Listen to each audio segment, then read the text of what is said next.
এবং ঐক্যমত্য কমিশন তার অভিপ্রায় অনুযায়ী হাতের ডান পাশে ওই 3 দলকে সমসুযোগ দিয়ে বসাতো। ওই অভিপ্রায় অনুযায়ী প্রথমে দেখলাম বিএনপির 2 জন এক একজন, পরে বোধহয় অভিপ্রায় অনুযায়ী এটা করেছেন তা শাসক গোষ্ঠী। কিন্তু যেটা অংশগ্রহণ করেছেন, তাতে কিছু আসা যায় না তো, দীর্ঘ সময় কথা বলেছেন। যদি কথার কথা ওনারা যে আপনি হয়তো এই জন্য বলছেন যে ওনারা হয়তো অন্যদেরকে বলতে পারতো, কিন্তু আমি একটু আগে ব্যাখ্যা দিলাম কি যে আমরা দেখছি শাসক গোষ্ঠীর ওইটাই করে, সে তার নিজের লোক বা নিজের বলয় ছাড়া অন্যটা ভাবেই না। অর্জনের জায়গায় সবচেয়ে বড় কথা এই যে রাজনৈতিক দলের প্রতিনিধিত্বকারী নেতাদের উনি নিয়ে গেলেন। এখন ঐক্যমত্য কমিশনের যে বৈঠক, মানে সংস্কার বা নির্বাচন কেন্দ্রিক সবচেয়ে বড় আলোচনা, এবং অর্ধ তো নয়, প্রায় 3 ডজন রাজনৈতিক দলের সঙ্গে বৈঠক, এবং একসাথে বসে আপনারা বৈঠক করেছেন দীর্ঘ অর্ধ বছর, 6 মাসের মতো।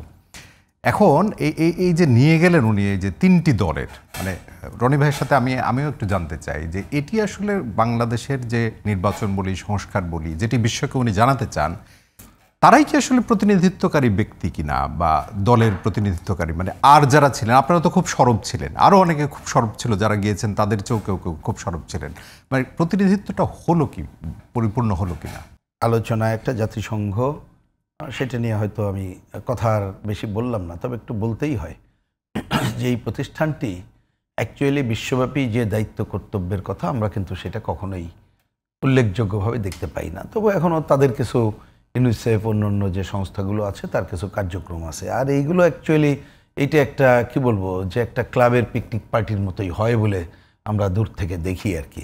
তা এখন আমাদের অতীতে শাসকদের ট্রাম্প যেমন করে বলে সেরকমই, মানে আমি ট্রাম্পের কথা আসছি না, আমি আমাদের কথায় আসছি যে কর্তৃত্ববাদী, স্বৈরাচারী, ফ্যাসিস্ট এই যে সরকার বিগত দিনে ছিল, তার আগেও ছিল, আমরা যখন এই ধরনের কথাগুলো বলি দেখবেন যে ধারাবাহিকতায় চলছে, অনেকে হয়তো ধারণা করেছিল ইউনূস সাহেব সেই ধারাবাহিকতাকে বেরোবে কিনা।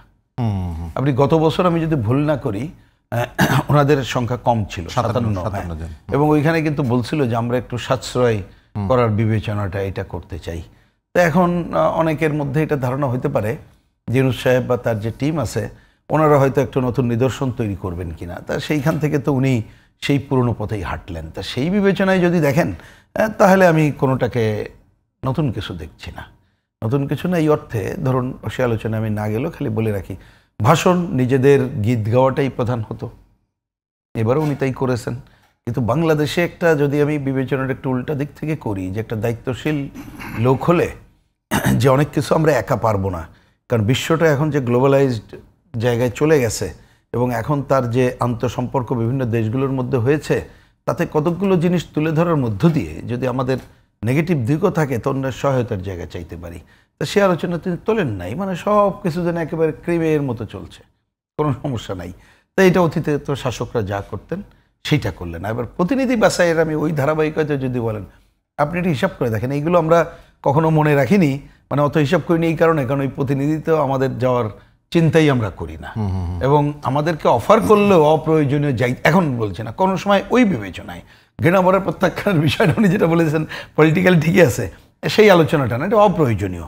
কিন্তু দেখেন আমি এই মনে করছিলাম যে এর আগে তো আমরা দেখেছি সর্বশেষ আওয়ামী লীগ সরকারের সময় যখন তারা যেতেন তাদের খুব ক্লোজ যে 14 দল, এমনকি সেই 14 দলের অনেক দলের নাম অনেকে জানে না, আমাদেরকে এসে বলতো যে ভাই একটু যাচ্ছে, কিন্তু তাই কোথায় যাচ্ছেন এটা, তাই প্রথমে ভুলে যাইতাম কি ওইখানে আপনার কাজ কি, কয় না এটার সাথে যাচ্ছি, প্রধানমন্ত্রীর সাথে যাচ্ছি, একটা বিষয় বুঝতাম যে এটা বিরাট ব্যাপার।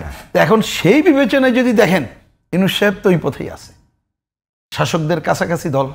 এবার আসি, আপনি যে কথাটা একটু বললেন, আমি অঙ্কটা বোঝানোর জন্য এতক্ষণ এই কথাটা বললাম।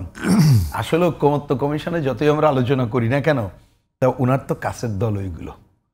এটা আবারও মনে করিয়ে দিই, আমি জানি না আমাদের বিশিষ্ট নেতা এবং কি বলবো যে লেখক, এই টকশোর অন্যতম ব্যক্তিত্ব, ওনার সামনে আমি কখনো বলেছি কিনা আপনি হয়তো দেখতে পারেন, যে কদিন সর্বশেষ ঐক্যমত্য কমিশনে ইউনূস সাহেব আসবেন বলে বিকালে আমাদেরকেও বলা হলো, আমরা শুধু একটা ভদ্রতা করে গেলাম যে ঠিক আছে দেখি, যে যেহেতু উনি কালমিনেট করবেন এই বিষয়টাতে একটু আমরা যে কথাটা শুনি।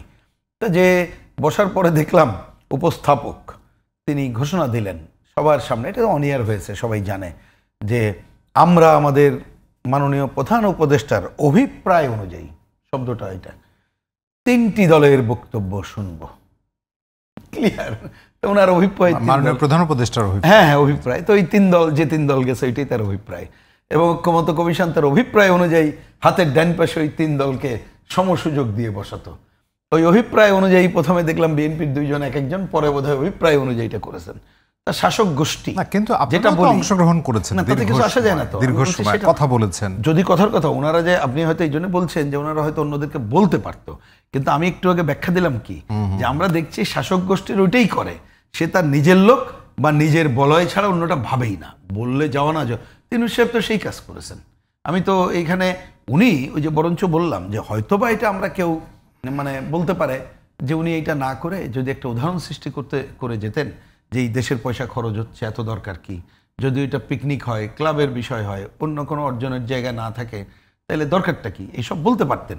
কিন্তু আমি বলি যে কেন আমরা ইউনূস সাহেব সম্পর্কেই চিন্তা করব, উনি তো সেই জায়গায় নাই। উনি তো পুরনো ধারাবাহিকতাকেই এটা নিয়ে যাচ্ছে, এবং তার মধ্যে এই ধারাবাহিকতায় নিজের বা নিজের গ্রুপের, নিজের টিমের কত বেশি কর্তৃত্ববাদী পজিশন সামনে আনা যায় সেটাই তিনি করতে চাইছেন, এবং সেটাই তিনি শো করতে চাচ্ছেন। আপনি দেখেন না বিভিন্ন দেশ কার কার সাথে কথাবার্তা বলছে। নির্বাচন আমি কালকে শুনলাম, অত দেখার সুযোগ হয়নি। আমাকে একজন বললেন এই টেলিভিশন আলোচনায় যে কেন উনি ফেব্রুয়ারি বললেন, তা বলে যে না ট্রাম্প সাহেব নাকি ওনাকে জিজ্ঞেস করছে নির্বাচন হবে কিনা, যদি আমি ভালো করে এই খবরটা দেখতে পারিনি। ঠিক আছে, যদি কেউ জিজ্ঞেস করে থাকে, উনি যদি বলে তাহলে তো আর না বলা যাবে না। কিন্তু আমি বলছিলাম যে ওইখানে যে ওনার নির্বাচনে না বলে বাংলাদেশে উনি এমনভাবে কাজটা শুরু করুক, নির্বাচন কমিশন করুক, মানুষের মনে উদয় হবে আরে এ তো নির্বাচন হচ্ছে, যে সংশয় ছিল কোনো সংশয় টংশয় নাই রে ভাই, চল যাই, কাজ শুরু হয়ে গেছে। সুতরাং ওই কথা দিয়ে কোনো কাজ ওনার হবে না। আর আমি দেখি ওই যে টিমটা ওইভাবে উনি বাছাই করেছেন, এবং সেটা গোলাম মোল্লা রনি অন্য একটা যে কথাটা বললেন, ওনার কথা শোনার পরে আমার মাথায় তখনই প্রশ্নটা এসেছে, তার আগে আসে নাই, যে আগামী দিনে যদি এরাই সামনে থাকে তো উনি জানি না যে তাদের একটু ট্রেনিং দিচ্ছেন কিনা, যে ভাই জোট ঝামেলা ভালো মন্দ যা আসবে তোমাদেরই তো ফেস করতে হবে। অতএব তিনি একটা সুযোগ করে দিলেন, একজন বোদ্ধা মানুষ, তিনি যদি সেটা করতে চান করতেই পারেন, কিন্তু আমি এটাকে ওইভাবে নিতে চাই না। আমি বলতে চাই যে নিদর্শনটা উনি এখানে আবারও তৈরি করলেন, ওই পুরনো শাসক যাদেরকে আমরা কর্তৃত্ববাদী, স্বৈরাচারী, ফ্যাসিস্ট আস্তে আস্তে হয়ে ওঠে, একদিনে তো হয়ে ওঠে না, প্রথমে হয় প্রবণতা হয়, তারপর এটা হয়ে ওঠে। তো উনি তো সেই ধারাকেই লালন পালন করলেন, সেই কাজটা